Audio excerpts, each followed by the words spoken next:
Good evening. Tonight, I can report to the American people and to the world that the United States has conducted an operation that killed Osama Bin Laden, the leader of al-Qaeda, and a terrorist who's responsible for the murder of thousands of innocent men, women, and children. It was nearly 10 years ago that a bright September day was darkened by the worst attack on the American people in our history. The images of 9/11 are seared into our national memory. Hijacked planes cutting through a cloudless September sky, the Twin Towers collapsing to the ground, black smoke billowing up from the Pentagon, the wreckage of Flight 93 in Shanksville, Pennsylvania, where the actions of heroic citizens saved even more heartbreak and destruction. And yet we know that the worst images are those that were unseen to the world. The empty seat at the dinner table, children who were forced to grow up without their mother or their father, parents who would never know the feeling of their child's embrace, nearly 3,000 citizens taken from us, leaving a gaping hole in our hearts. On September 11th, 2001, in our time of grief, the American people came together. We offered our neighbors a hand, and we offered the wounded our blood. We reaffirmed our ties to each other and our love of community and country. On that day, no matter where we came from, what God we prayed to, or what race or ethnicity we were united as one American family. We were also united in our resolve to protect our nation and to bring those who committed this vicious attack to justice. We quickly learned that the 9/11 attacks were carried out by al-Qaeda, an organization headed by Osama Bin Laden, which had openly declared war on the United States and was committed to killing innocents in our country and around the globe. And so we went to war against al-Qaeda to protect our citizens, our friends, and our allies. Over the last 10 years, thanks to the tireless and heroic work of our military and our counterterrorism professionals, we've made great strides in that effort. We've disrupted terrorist attacks and strengthened our homeland defense. In Afghanistan, we removed the Taliban government, which had given bin Laden and al-Qaeda safe haven and support.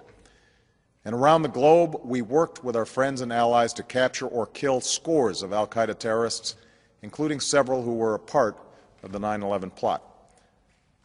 Yet Osama bin Laden avoided capture and escaped across the Afghan border into Pakistan. Meanwhile, al-Qaeda continued to operate from along that border and operate through its affiliates across the world. And so shortly after taking office, I directed Leon Panetta, the director of the CIA, to make the killing or capture of bin Laden the top priority of our war against al-Qaeda, even as we continued our broader efforts to disrupt, dismantle, and defeat his network. Then, last August, after years of painstaking work by our intelligence community, I was briefed on a possible lead to bin Laden. It was far from certain, and it took many months to run this thread to ground. I met repeatedly with my national security team as we developed more information about the possibility that we had located bin Laden hiding within a compound deep inside Pakistan.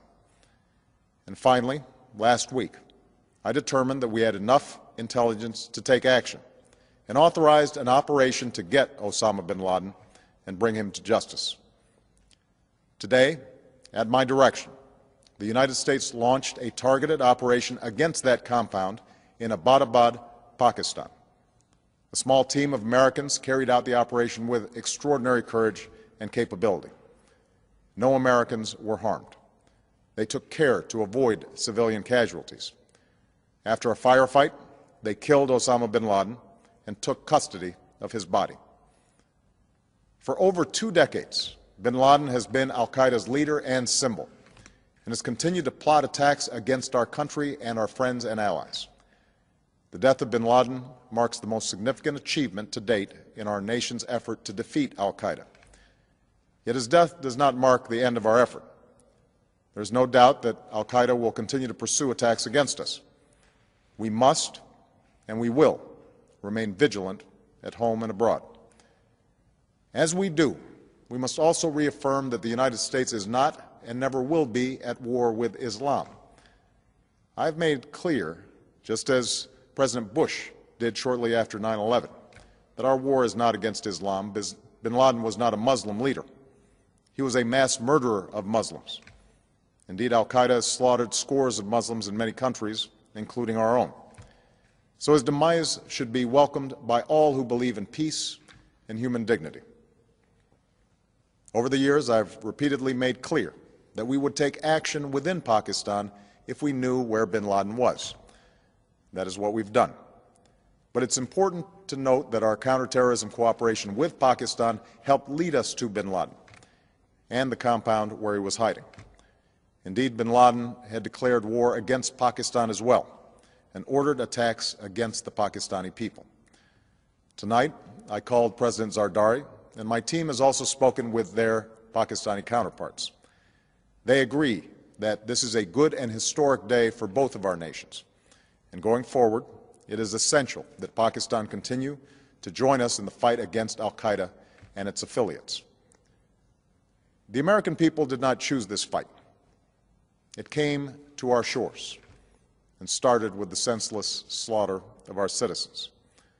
After nearly 10 years of service, struggle, and sacrifice, we know well the costs of war. These efforts weigh on me every time I, as Commander-in-Chief, have to sign a letter to a family that has lost a loved one, or look into the eyes of a service member who's been gravely wounded. So Americans understand the costs of war.